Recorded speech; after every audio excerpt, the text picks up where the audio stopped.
మహిమను ప్రకటించగా నేనెంతో ధన్యుడను.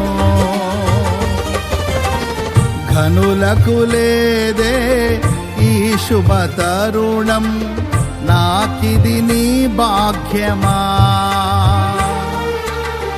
ఘనులకు లేదే ఈ శుభ తరుణం, నాకిది నీ భాగ్యమా.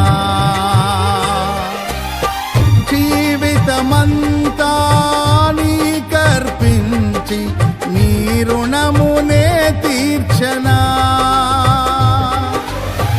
జీవితమంతా